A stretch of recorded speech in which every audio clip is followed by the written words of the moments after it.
नमस्कार दोस्तों, देखो सीखो स्टडी में आप सभी लोगों का स्वागत है। दोस्तों, सामान्य हिंदी का प्रैक्टिस सेट नंबर 15 आ चुका है। बार बार जो आपके पेपर में पूछे जाते हैं वही क्वेश्चंस हम छाट के लेके आए अलग अलग एग्ज़ाम में, जो क्वेश्चन बार बार रिपीट हुए हैं। 40 क्वेश्चन का ये प्रैक्टिस सेट है और सभी इम्पॉर्टेंट जो भी क्वेश्चन हो सकते थे वो हमने लेने का प्रयास किया है। ठीक है, 14 हम ऑलरेडी बना चुके हैं। चलिए नेक्स्ट क्वेश्चन, यानी कि सबसे पहला नंबर जो क्वेश्चन है इस सेट का वो है, निम्न में से कौन सा शब्द अशुद्ध है। ठीक है, आप बताइए जिन लोगों को याद है। और इस 40 क्वेश्चन के सेट में से आपको लास्ट में बताना है कि आपने कितने सारे क्वेश्चन का सही जवाब दिया है ईमानदारी के साथ। तो सबसे पहला नंबर जो क्वेश्चन, निम्न में से कौन सा शब्द अशुद्ध है, आपको इनमें से अशुद्ध छांट करके बताना है। तो देखिए इसमें जो अशुद्ध है वो क्या है, वो है दोस्तों पूज्य। तो पूज्य में बड़ा ऊ की मात्रा होती है। ठीक है, पूज्य में बड़ा ऊ की मात्रा होती है। तो ऑप्शन नंबर बी यहाँ पर राइट हो जाएगा, यानी कि गलत है। अशुद्ध ही तो पूछा है, तो ये गलत वाला ऑप्शन नंबर बी हो जाएगा। ठीक है, कमेंट बॉक्स में बताते रहिएगा आपका सही हो रहा है या गलत। ठीक है, सभी लोग काउंट करते रहेंगे, आंसर जो है देखेंगे कब, जब आप जो है ऑप्शन टिक कर लेंगे तब। नेक्स्ट क्वेश्चन है, निम्न में से कौन सा शब्द स्त्रीलिंग है। इनमें से कौन सा शब्द है प्रभाव, भाषा, निर्माण या विवाह। ये कौन सा शब्द इनमें से है जो कि स्त्रीलिंग है, बताइए। स्त्रीलिंग कौन सी जो है इसमें से, मतलब कौन सा इसमें से शब्द है। देखिए स्त्रीलिंग जो शब्द है इनमें से वो है हमारी भाषा। ठीक है, ऑप्शन नंबर बी। ठीक है, भाषा जो है स्त्रीलिंग है। जैसे आप एग्जाम्पल में पढ़े होंगे कि हिंदी हमारी मातृभाषा कहलाती है, तो आप देख रहे हैं लास्ट में आपका ती है आ रहा है। चलिए नेक्स्ट क्वेश्चन बात करेंगे। तो यहाँ पर निम्न में से कौन सा वाक्य अशुद्ध है, वाक्य कौन सा शुद्ध है वो बताना है। ठीक है, शुद्ध बताना है, सही। ठीक है, कौन सा वाक्य जो है वो शुद्ध है वो आपको बताना है।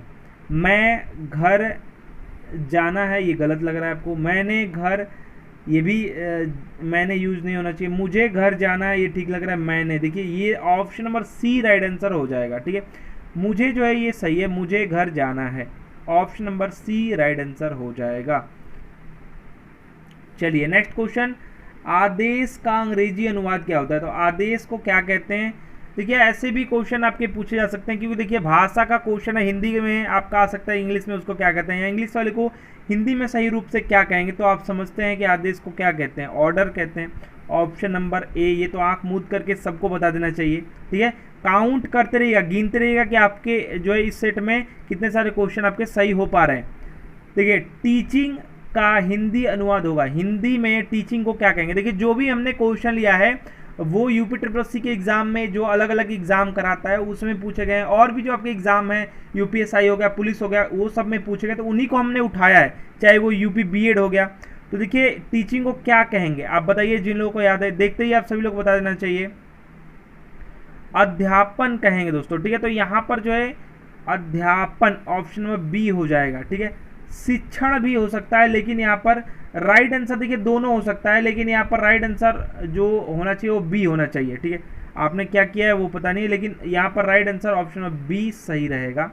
शिक्षण भी हो सकता है, शिक्षा दे रहे हैं हम। नेक्स्ट क्वेश्चन बात करेंगे, ब्रज भाषा का केंद्रीय क्षेत्र है। ब्रज भाषा का केंद्रीय क्षेत्र क्या है बताइए। अब तो आपको देखते ही बता देना चाहिए। तो देखिए ब्रज भाषा से आपको कृष्ण भगवान याद आते हैं ना, मथुरा, ऑप्शन नंबर सी। यहाँ पर ऑप्शन के हिसाब से option number C right answer होगा। वृंदावन हो गया, आगरा हो गया, अलीगढ़ हो गया, ये सब जो एरिया है इसमें जो है ब्रज भाषा चलती है। तो यहाँ पर अगर केंद्र की बात करें तो यहाँ पर right answer option C Mathura हो जाएगा। चलिए नेक्स्ट क्वेश्चन, परिपत्र के संबंध में कौन सा कथन गलत है। गलत जो वाला बताना है, परिपत्र के संबंध में कौन सा जो कथन है वो कि गलत है वो बताना है। ऑप्शन नंबर ए में बताया जा रहा है सबसे ऊपर परिपत्र संख्या लिखी जाती है। ऑप्शन नंबर बी में बताया जा रहा है इसमें संबोधन की आवश्यकता नहीं होती। ऑप्शन नंबर सी में बताया जा रहा है इसमें विषय का संकेत नहीं रहता। ऑप्शन नंबर डी में बताया जा रहा है इसमें अधोलेख यानी भवदीय की आवश्यकता नहीं होती। तो बताइए कौन सा यहाँ पर कथन गलत है, सही वाला नहीं गलत वाला बताना है आपको। तो यहाँ पर जो आपका राइट आंसर हो जाएगा दोस्तों, यहाँ पर देखिए अगर हम बात करें परिपत्र तो इसके अंतर्गत जो है विषय का जो संकेत होंगे तो ये सब लिखा जाता है, लेकिन यहाँ पर बताया गया है कि नहीं रहता, तो यहाँ पर ऑप्शन सी जो है ये कथन गलत है, यानी कि ऑप्शन सी राइट आंसर आप करेंगे। चलिए नेक्स्ट क्वेश्चन बात करेंगे।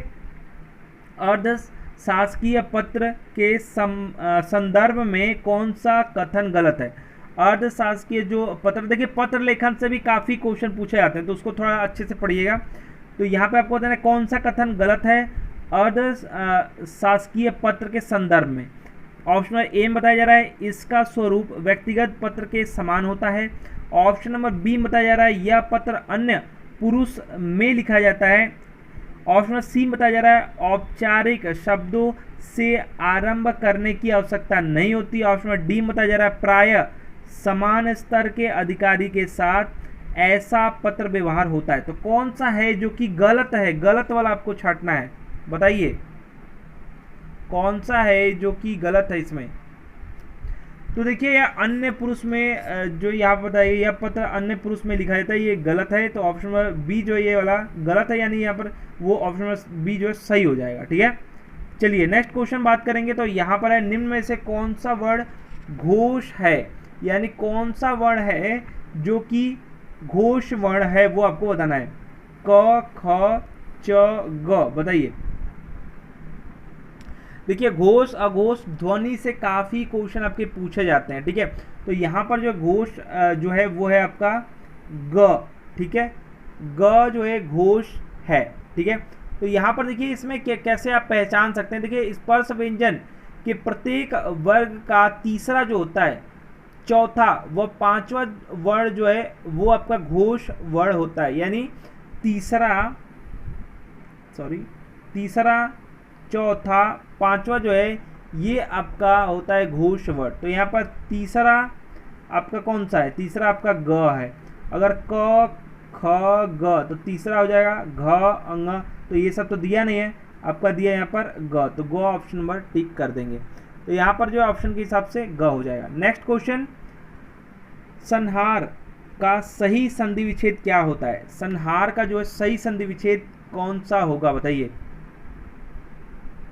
देखिए यहाँ पर हलंत वाला जो है ना संहार, तो वो आपका हो जाएगा ऑप्शन नंबर डी वाला। ठीक है, यह है आपका व्यंजन संधि। ठीक है, व्यंजन संधि है संहार, ये आधा म रहेगा, ये वाला गलत हो जा रहा है, ये सन रहेगा नहीं, ये भी नहीं रहेगा, option number D right answer हो जाएगा। याद रखिएगा ऐसे क्वेश्चन आपके पूछे जाते हैं।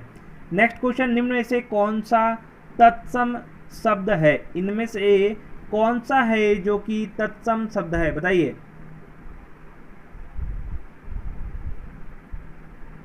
तो देखिए यहाँ पर अगर हम बात करें तत्सम की, तो चक्र जो है ना ये तत्सम है, ऑप्शन नंबर ए। ठीक है, ये आपका तत्सम है। बाकी यहाँ पर जो है इसका तत्सम जो होता है चंद्र होता है, छत का वो दूसरे तरह से छत लिखा जाता है, और यहाँ पर छेद का जो छिद्र होता है। तो यहाँ पर सिर्फ जो तत्सम एक है वो है चक्र। ठीक है, चलिए नेक्स्ट क्वेश्चन, निम्न में से कौन सा तद्भव शब्द है? कौन सा है जो कि तद्भव शब्द है, बताइए। तद्भव आपको बताना है। तो देखिए यहाँ पर तद्भव जो आपको दिखाई देगा वो है हिंदी वाला, मैंने आपको ट्रिक बताया था, चलिए बता देता हूँ। तद्भव जो रहेगा ना वो आपको चलता फिरता भाषा रहता है, मतलब संस्कृत से घिस करके कुछ हिंदी में अलग हो जाता है। तो ये जिसे देखिए जीव है ना, इसका तत्सम हो जाएगा जिह्वा। ठीक है, तो वो तत्सम हो जाएगा। तो मतलब संस्कृत वाला जो रहेगा ना, अधिकतर आप ऐसे पहचान सकते हैं कि हिंदी वाला जो रहेगा वो हिंदी और संस्कृत में जो है अलग अलग हो जाएगा। संस्कृत में उसको कुछ और कहेंगे, तो वो तत्सम हो जाएगा जो संस्कृत वाला रहेगा। ठीक है, ज्यों का त्यों उठा रहेगा तो समझिएगा संस्कृत मतलब वो तत्सम है। अगर हिंदी में कुछ और हो रहा है तो वो आपका हो जाएगा तद्भव। ठीक है, तो ये आपका जीव जो यहाँ पर तद्भव है। चलिए नेक्स्ट क्वेश्चन, निम्न में प्रेरणार्थक क्रिया कौन सी है? प्रेरणार्थक क्रिया कौन सी है, बताइए। प्रेरणार्थक क्रिया दोस्तों यहाँ पर कौन सा होगा? तो देखिए यहाँ पर जो है चलना होगा नहीं, उठना होगा नहीं, उठाना रहता तो किसी को उड़ाना ऐसे कुछ रहता तो हो जाता। तो यहाँ पर दिलाना जो है ना ये प्रेरणार्थक क्रिया है, ये ऑप्शन नंबर सी यहाँ पर राइट आंसर हो जाएगा। समझ गए आप? ठीक है, चलिए नेक्स्ट क्वेश्चन, अली अली शब्द जो युग्म है इसका सही अर्थ क्या होगा? अली अली जो है इसका सही अर्थ जो है वो क्या होगा? तो देखिए समझिएगा, इस अली यानी अ और ली पर छोटी जो मात्रा होती है इसका होता है मतलब भौरा। तो भौरा यहाँ पर ऑप्शन नंबर ए और डी दोनों में है। और इस अली का मतलब होता है सखी, यानी भौरा सखी जो है ऑप्शन नंबर डी यहाँ पर राइट आंसर हो जाएगा। ठीक है, ऑप्शन नंबर डी। चलिए नेक्स्ट क्वेश्चन, निम्न में से कौन सा वाक्य संयुक्त वाक्य है? कौन सा वाक्य है जो कि संयुक्त वाक्य है, बताइए सभी लोग। और काउंट भी, गिनते भी रहिए कि आप कितने क्वेश्चन का सही जवाब दे पा रहे हैं इस सेट में, 15 नंबर सेट में। सभी प्रतियोगी परीक्षाओं के लिए इंपॉर्टेंट है। और थोड़ा सा धैर्य रखिए, धैर्य रखेंगे तभी कोई चीज़ सीख पाएंगे। बार बार चैनल बदलने से या वीडियोस चेंज करने से, देखिए पहले आप बचपन में 3-4 घंटे अच्छे से पढ़ते थे, सब कुछ याद होता था। अब आप कूदते हैं तो कुछ भी याद नहीं होता है, तो कूदेंगे नहीं तो सब कुछ याद होगा। यहाँ पर देखिए संयुक्त वाक्य आपको छांटना है। तो संयुक्त वाक्य जो रहेगा ना, देखिए ऑप्शन नंबर ए बताया गया है मैंने लड़के को बुलाया, तो ये नहीं है। उसके बाद मैं बता दे रहा हूँ बी जो है इसमें बताया उन्हें न नींद आती थी और कॉमा है न भूख प्यास लगती थी। ऑप्शन नंबर सी बताया जा रहा है आपको ऐसा न कहना चाहिए था। और उसके बाद आपका ऑप्शन नंबर डी में कि वहाँ जाना अच्छा नहीं है। तो देखिए यहाँ पर जो संयुक्त वाक्य है उसको आप कॉमा से पकड़ सकते हैं। संयुक्त वाक्य में यहाँ पर आपको 2 दिखाई दे रहा है सीधा सीधा, तो ऑप्शन नंबर बी यहाँ पर राइट आंसर हो जाएगा। इसको जोड़ा रहता है, ठीक है, option number B right answer हो जाएगा। उन्हें ना नींद आती थी ना भूख प्यास लगता था, ठीक है, तो दोनों को जोड़ रहा है ना, दोनों वाक्य को जोड़ रहा है, option number B right answer हो जाएगा, संयुक्त वाक्य। नेक्स्ट क्वेश्चन, अधिकार का उपसर्ग, अधिकार में उपसर्ग कौन सा ये आपको बताना है। अधिकार में कौन सा उपसर्ग है वो आपको बताना है।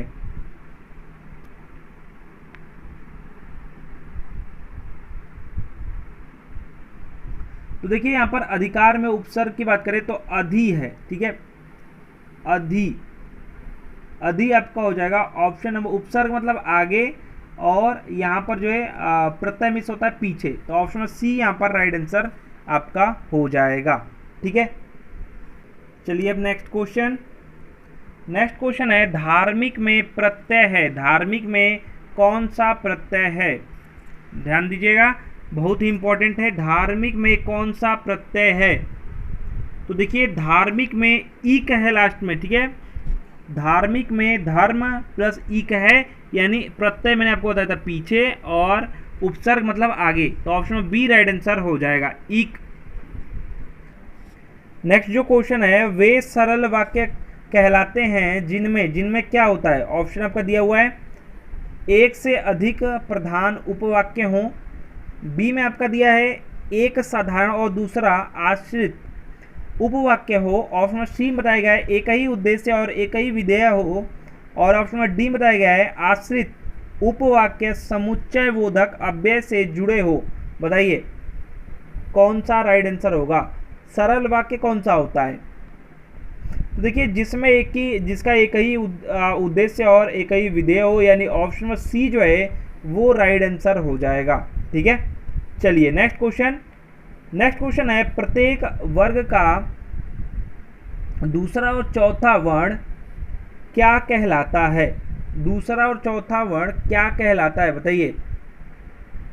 तो देखिए इसको कहते हैं महाप्राण, याद रखिएगा, महाप्राण कहते हैं दूसरे और चौथे वर्ण को, दूसरा और चौथे, देखिए महाप्राण। और अल्प प्राण किसको, पहले और तीसरे व पांचवे, ठीक है, पहले तीसरे और पांचवे को कहते हैं अल्प प्राण व्यंजन। ठीक है, याद रखिएगा, दूसरे और चौथे को क्या कहते हैं, महाप्राण व्यंजन, ये याद रखिएगा। अनुनासिक मैंने आप सभी लोगों को बताया था, अनुनासिक जिनको याद है कमेंट बॉक्स में लिख करके बताएंगे, प्रीवियस जो है वीडियो में बताया था, आपको खोजने पर भी नहीं मिलेगा अनुनासिक व्यंजन। अभी 14 नंबर जो सेट बनाया है हिंदी का उसको देख लीजिएगा। नेक्स्ट क्वेश्चन है उच्चारण की दृष्टि से संबल ध्वनि का कौन सा वर्गीकरण है, बताइए, उच्चारण की दृष्टि से संबल ध्वनि का कौन सा वर्गीकरण है।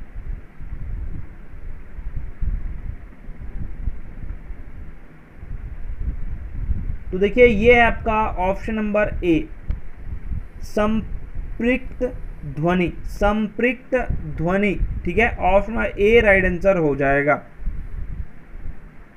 इसके और भी एग्जाम्पल्स हैं, अभी आगे आपको समझाएंगे। नेक्स्ट क्वेश्चन है विपत प्लस जाल, विपत जाल में कौन सी संधि है? ये तो देख के आपको बता देना चाहिए कौन सी संधि है इसमें। इसमें कहीं आपको कुछ दिख रहा है? सिर्फ आपको व्यंजन नहीं दिख रहे हैं, तो यहाँ पर व्यंजन संधि है, ऑप्शन नंबर बी व्यंजन संधि है। चलिए नेक्स्ट क्वेश्चन, दुरात्मा में कौन सा उपसर्ग है? दुरात्मा में कौन सा उपसर्ग है बताइए। दूर उपसर्ग है, ये आधा र रहेगा यहाँ पर, ठीक है, हलंत वाला। Option number C right answer हो जाएगा। याद रखिएगा क्वेश्चन, ये सब जो क्वेश्चन आपके अभी 19 में एग्जाम हुआ है उसका है, ठीक है। नेक्स्ट जो क्वेश्चन, निम्नलिखित में से किस वाक्य में परिमाणवाचक क्रिया विशेषण है? निम्नलिखित में से किस वाक्य में परिमाणवाचक क्रिया विशेषण आपको बताना है। इस बार बारिश में बहुत ओले पड़े, यह लड़की सुंदर है, मैदान हरा भरा है, तुम अच्छे खिलाड़ी हो। देखिए यहाँ पर परिमाणवाचक की बात करें तो यहाँ पर सीधा सीधा आपको दिखाई दे रहा है कि इस बार जो है बताया गया कि बहुत ओले पड़े, ठीक है। तो यहाँ पर आपका option number A he right answer हो जाएगा, ठीक है, option number A right answer हो जाएगा। चलिए नेक्स्ट क्वेश्चन बात करेंगे, मनोभावों को प्रकट करने वाले वे अविकारी शब्द जिनका वाक्य से कोई संबंध नहीं रहता है कहलाते हैं, वो क्या कहलाते हैं बताइए। वो शब्द जो है वो क्या कहलाते हैं? देखिए उसको कहते हैं विस्मयादिबोधक अव्यय, ठीक है, विस्मयादिबोधक अव्यय, ऑप्शन नंबर सी। इनका कोई भी जो है संबंध नहीं रहता है, याद रखिएगा, अविकारी शब्द हैं। चलिए नेक्स्ट क्वेश्चन, वे भ्रष्टाचार के प्रबल विरोधी थे, वाक्य सर्वनाम का कौन सा प्रकार है? वाक्य में जो है सर्वनाम का कौन सा प्रकार है बताना है आपको। वे भ्रष्टाचार के प्रबल विरोधी थे, तो देखिए वह, वे, यह, ये सब जो है ना, ये आपका पुरुष वाचक सर्वनाम का उदाहरण है। तो यहाँ पर जो है आपका राइट आंसर हो जाएगा option number D, option number D, ठीक है। चलिए नेक्स्ट क्वेश्चन, नलिनी, कैरव, चंद्रप्रिया किसके पर्यायवाची शब्द हैं बताइए। किसके पर्यायवाची शब्द हैं? तो ये हैं कुमुदनी के, कुमुदनी यानी कि ऑप्शन नंबर सी, ठीक है, कुमुदनी के ये पर्यायवाची शब्द हैं। ऑप्शन नंबर सी जो है इसका राइट आंसर होना चाहिए। नेक्स्ट क्वेश्चन है, शब्द युग्म यदा कदा, यदा कदा के सही अर्थ युग्म का चयन कीजिए। यदा कदा का जो है सही युग्म, जो इस यदा कदा का सही अर्थ युग्म आपको बताना है। बोर्ड ने जो है इनके उत्तर जो है गलत कर दिए थे। देखिए यहाँ पर यदा कदा का जो है वो आयोग ने सभी को इसका अंक दे दिया था, लेकिन अगर यदा कदा का अगर मतलब आप निकालने जाएं, ठीक है, यदा का मतलब आपका हो जाएगा, यहाँ पर जब दिखाई दे रहा है, कदा मिस होता है कब, ठीक है, कदा मिस आपका होगा कब, और यहाँ पर आपका हो जाएगा जब। तो जब कब होना चाहिए, और यहाँ पर जब कब कुछ बनता नहीं है लेकिन जब तब बनता है, तो इसमें कन्फ्यूज़न ज़रूर है, ऑप्शन में कुछ और भी रहना चाहिए। आप सभी लोगों को समझ में आया तो कमेंट बॉक्स में उत्तर दीजिएगा, ठीक है। बोर्ड ने जब ये क्वेश्चन पूछा था तो यहाँ पर सबको इसका जो है आंसर का जो है नंबर दे दिया था सबको, ठीक है। जब तब यहाँ पर देखिए अगर भाषा में यूज़ करें तो जब तब होता है, ठीक है। चलिए नेक्स्ट क्वेश्चन, नियत नियत शब्द युग्म के सही अर्थ भेद का चयन कीजिए। मतलब इनका जो है सही अर्थ कौन जो है बता रहा है, ठीक है। नियत नियत का, एक में छोटी की मात्रा है, एक में बड़ी की मात्रा है। तो देखिए इस नियत का मतलब होता है निश्चित, तो यहाँ पर निश्चित किस में है? पहले में निश्चित रहना चाहिए, तो निश्चित ऑप्शन सी में है, और इसका मतलब होता है इरादा, आपका इरादा क्या है, ठीक है। निश्चित और इरादा, ऑप्शन नंबर सी यहाँ पर राइट आंसर हो जाएगा। चलिए नेक्स्ट क्वेश्चन बात करें, आलोचकों के अनुरूप हमें अपनी रचना में परिवर्तन करना होगा। इस वाक्य में किसी एक शब्द के संदर्भ और भाव की दृष्टि से उपयुक्त प्रयोग नहीं हुआ है, उस शब्द का चयन कीजिए। बताइए, उस शब्द का चयन कीजिए। आलोचकों, अनुरूप, रचना, परिवर्तन। तो देखिए यहाँ पर जो है ना दिया है, इसमें अनुरूप जो है ना इसका नहीं होना चाहिए था, आलोचकों के अनुसार बोलना चाहिए था, या वस्तु के लिए आकार, रूप, ये सब नहीं लगाते हैं। तो यहाँ पर जो है दोस्तों वस्तु के लिए जो होता है ना, किसी वस्तु के लिए आकार, रूप के लिए प्रयुक्त होता है, ठीक है। लेकिन यहाँ पर जो आलोचक आदमी है तो इनके लिए ये सब उपयोग नहीं होना चाहिए था, अनुसार होना चाहिए। तो ये जो है ये आपका मतलब गलत है यहाँ पर। तो यहाँ पर ये जो राइट आंसर होगा वो ऑप्शन नंबर बी होगा। चलिए नेक्स्ट क्वेश्चन। अब आप चल सकते हैं, वाक्य में कौन सी वृत्ति है? आपको वृत्ति बतानी, कौन सी वृत्ति है। तो देखिए चल सकते हैं तो समर्थ सूचक वृत्ति है ये, तो ऑप्शन नंबर ए। अब आप चल सकते हैं तो आप समर्थवान है, तो आप ऐसे करके पकड़ सकते हैं कोई चीज़ों को, ठीक है। शक्ति बोधक या समर्थ सूचक ये शब्द है, option number A right answer हो जाएगा। नेक्स्ट क्वेश्चन है, यदि हिंदी प्रश्नवाचक वाक्य का उत्तर हाँ या न में दिया जा सके तो उसका अंग्रेजी अनुवाद करते समय वाक्य शुरू करते हैं, मतलब किस वर्ड से, किस शब्द से शुरू करते हैं? बताइए। हाँ और ना में उसका उत्तर दिया जा सके तो किससे शुरू करेंगे? उसको क्या बोलते हैं? कौन से किससे शुरू करेंगे? वर्ड से, वर्ब से, या फिर इन्फिनिटिव से, फिर इन्फिनिटिव वर्ब से, किससे शुरू करेंगे?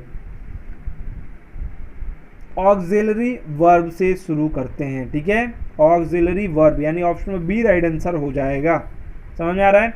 हाँ या ना में जिसको उत्तर आप दे सकते हो। नेक्स्ट क्वेश्चन है, लिपि चिन्हों के क्रमबद्ध समूह को क्या कहते हैं? लिपि चिन्हों के जो क्रमबद्ध समूह है उसको क्या कहते हैं?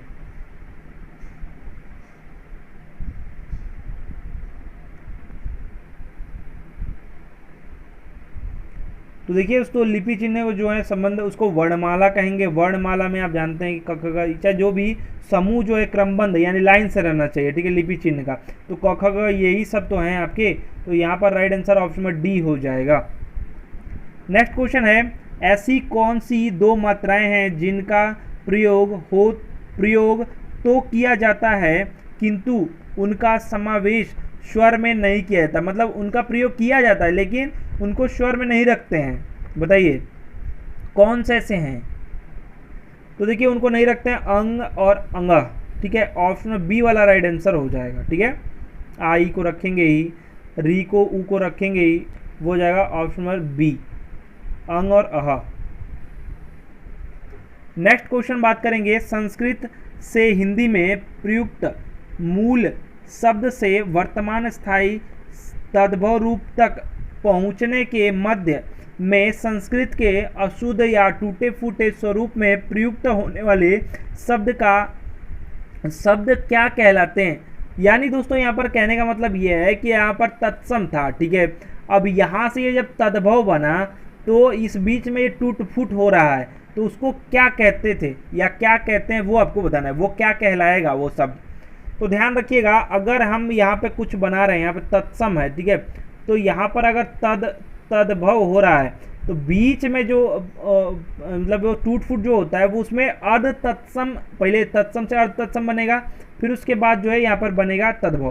तो याद रखिएगा अर्ध तत्सम उसको कहते हैं, ऑप्शन में डी राइट आंसर हो जाएगा, ठीक है।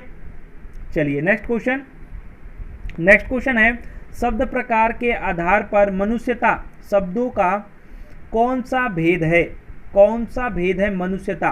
बताइए।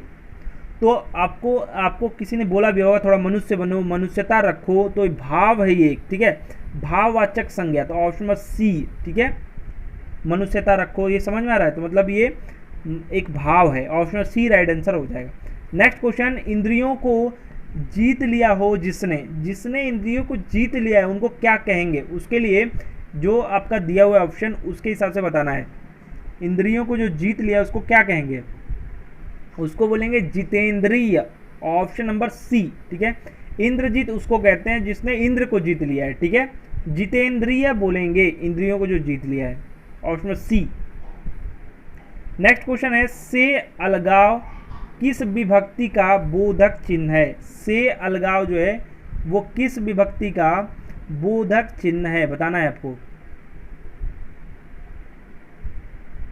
अपादान का दोस्तों, ठीक है, याद रखना है, अलगाव अपादान, option number D right answer हो जाएगा, से अलगाव। चलिए नेक्स्ट क्वेश्चन, तन शब्द का लिंग निर्धारित कीजिए, मतलब कौन सा लिंग होता है तन?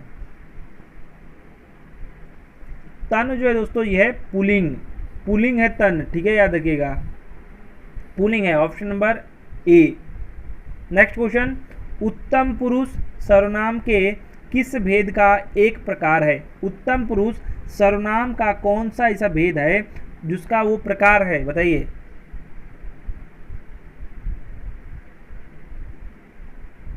देखिए, जो आपका उत्तम पुरुष हो गया ये पुरुषवाचक सर्वनाम का एक भेद है, ठीक है, उसी में आपका उत्तम पुरुष, मध्यम पुरुष, ये चाहे अन्य पुरुष, ये तीनों हैं, ठीक है। तो ये पुरुषवाचक जो है ये आपका राइट आंसर हो जाएगा, option number B. Next question है, निम्नलिखित में से कौन सा अनौपचारिक पत्र का उदाहरण है? लास्ट क्वेश्चन है ये, इसके बाद आप सभी लोगों को बताना है कि आपने कितने सारे क्वेश्चन का सही जवाब दिया है, ठीक है। कौन सा जो है अनौपचारिक पत्र का उदाहरण है? मोहल्ले में बिजली की समस्या के लिए जिलाधिकारी को लिखा गया पत्र, बहन के विवाह में शामिल होने के लिए मित्र को लिखा गया पत्र, गांव में पुस्तकालय खुलवाने हेतु जिला परिषद के अध्यक्ष को लिखा गया पत्र, प्रधानाचार्य को 2 दिन के अवकाश के लिए लिखा गया पत्र। देखिए, अनौपचारिक जो पत्र रहेगा ना वो मित्रगण को या अपने सगे संबंधियों को मतलब लिखते हैं, तो ऑप्शन बी जो है ये आपका अनौपचारिक पत्र है, ठीक है। तो देखिए दोस्तों 40 क्वेश्चन आपके हो चुके हैं। कमेंट बॉक्स में बताइए आपने कितने सारे क्वेश्चन का ईमानदारी के साथ सही जवाब दिया है और आपको ये प्रैक्टिस सेट कैसा लगा जरूर से जरूर बताइए। आपका फीडबैक बहुत ही जरूरी है। अधिक से अधिक वीडियो को लाइक कीजिए, शेयर कीजिए। हमारा वीडियो देखने के लिए आप सभी लोगों का फिर से बहुत बहुत धन्यवाद।